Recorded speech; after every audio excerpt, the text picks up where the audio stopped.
Selamat siang, perkenalkan saya Dr. Agus. Saya yang bertugas di Poli pada siang ini.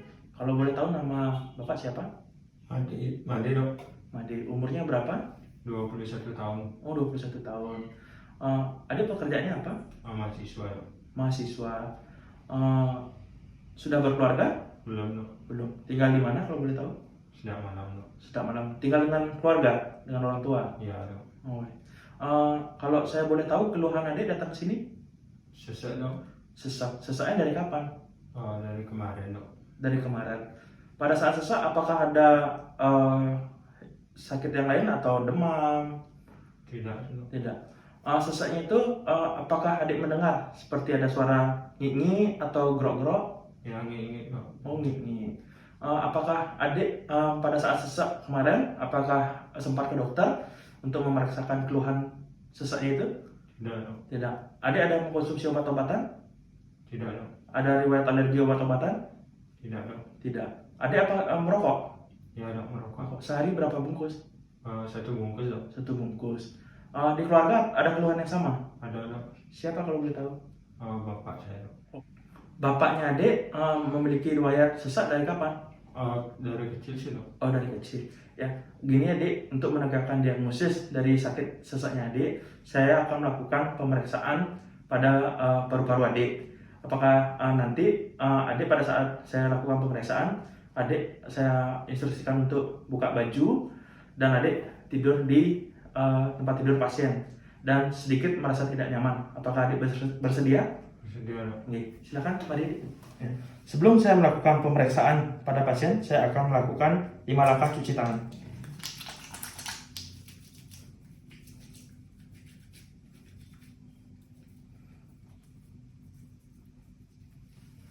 Ya, jadi yang pertama saya akan melakukan pemeriksaan inspeksi untuk melihat yang pertama dari apakah ada tanda-tanda cyanosis. Bapak, mohon maaf sebelumnya, silakan dibuka maskernya. Ya. Setelah itu saya akan melihat tanda-tanda dari cyanosis. Yang pertama kita lihat evaluasi dari mukosa bibirnya. Setelah itu kita evaluasi dari konjungtiva dan sklera. Silakan Bapak lihat ke atas. Setelah itu saya akan lihat pada tangan Bapak. Silakan bisa dilihatkan Pak tangannya.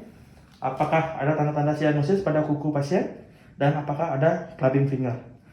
Setelah itu saya akan melakukan mengevaluasi apakah ada menggunakan otot sternocleidomastoid untuk nafasnya. Setelah itu saya juga akan mengevaluasi apakah ada pembesaran kelenjar getah bening. Permisi ya Pak. Jadi pada pemeriksaan kelenjar getah bening tidak saya temukan adanya pembesaran pada kelenjar getah bening Bapak. Setelah itu saya akan melakukan pemeriksaan pada bagian dada Bapak. Mohon izin Bapak, saya bajunya silakan dilepas.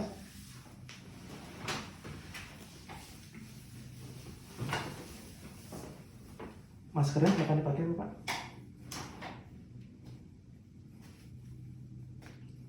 Silakan ke bahan.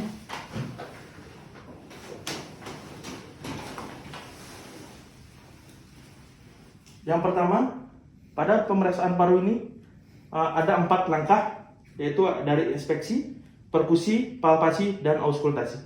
Yang dimana langkah pertama saya akan melakukan pemeriksaan inspeksi, yang dimana pada pemeriksaan inspeksi kita lihat dari bentuk dadanya simetris atau tidak. Setelah itu kita evaluasi pada saat pasien bernafas apakah ada dari dada yang tertinggal dari sisi kanan atau kiri.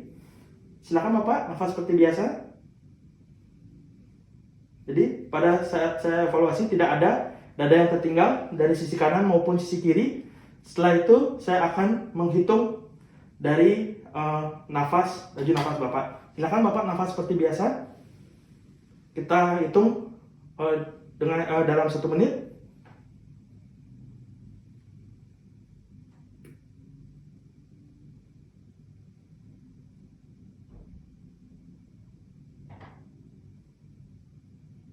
Jadi setelah saya evaluasi laju nafas Bapak yaitu 18 kali per menit, yang dimana itu nafas orang normal, tidak ada kelainan. Setelah itu saya akan melakukan pemeriksaan perkusi, yang dimana pemeriksaan perkusi ini untuk menentukan paru kiri dan paru kanan dan batas jantung. Permisi ya Pak.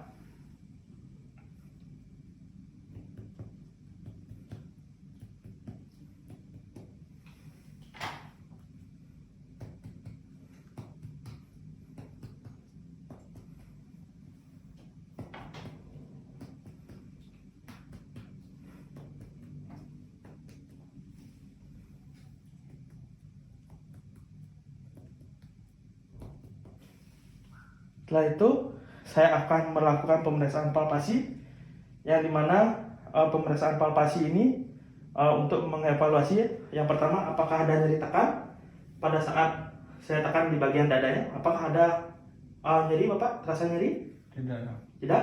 Setelah itu saya akan melakukan pemeriksaan palpasi, yang dimana saya instruksikan pada pasien untuk menyebutkan angka 77. Bapak nanti pada saat saya melakukan pemeriksaan, silakan Bapak sebutkan angka 77 ya Bapak. Iya dok. Ya, silakan sebutkan Bapak. 77, 77, 77, 77, 77.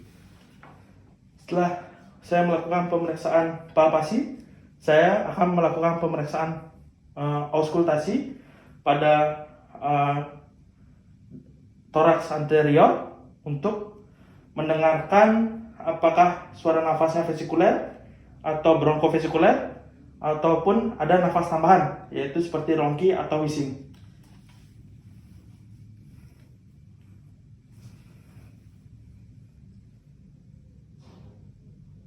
Nafas seperti biasa Bapak.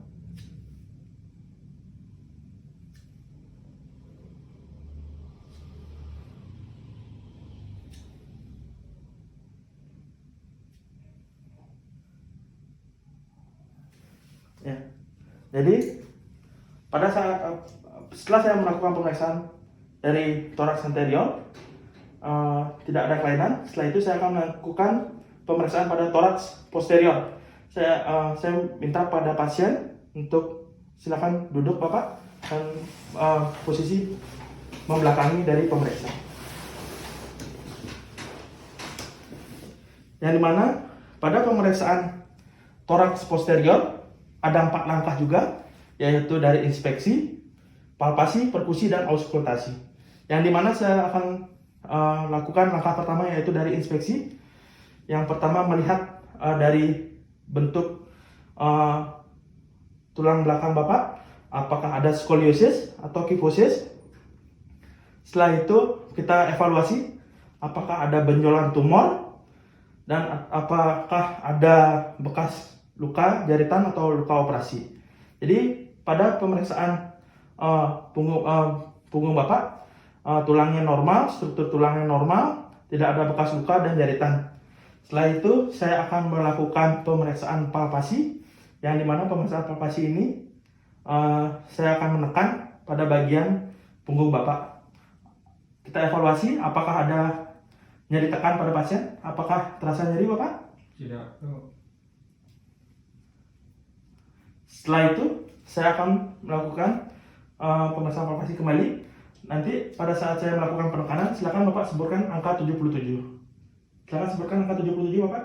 77, 77, 77, 77. Setelah itu saya akan melakukan pemeriksaan perkusi, yang dimana untuk menentukan batas paru kanan dan paru kiri pada punggung Bapak.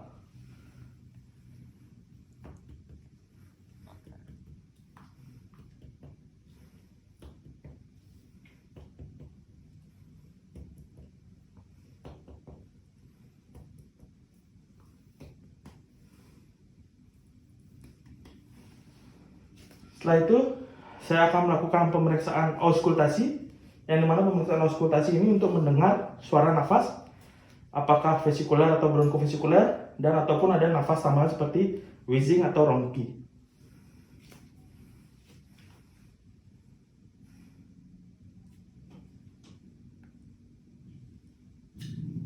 Bapak seperti biasa Bapak.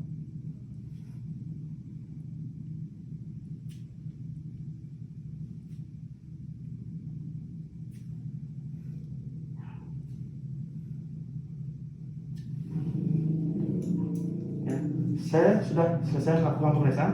Silakan Bapak gunakan bajunya kembali. Silakan Bapak duduk kembali. Ya, jadi begini Pak. Setelah saya melakukan pemeriksaan pada paru Bapak dari paru bagian depan maupun paru bagian belakang, tidak saya temukan kelainan Pak. Dan saya tidak juga menemukan nafas tambahan seperti rongki dan wheezing. Jadi begini Pak, Bapak saya sarankan untuk istirahat yang cukup, kalau bisa rokoknya dikurangi Pak, dan olahraga secara teratur, dan hindari dingin Pak. Apakah Bapak sudah jelas? Sudah, Dok. Ada yang Bapak ingin tanyakan kembali? Tidak, Dok. Ya, terima kasih. Ya, terima kasih, Dok.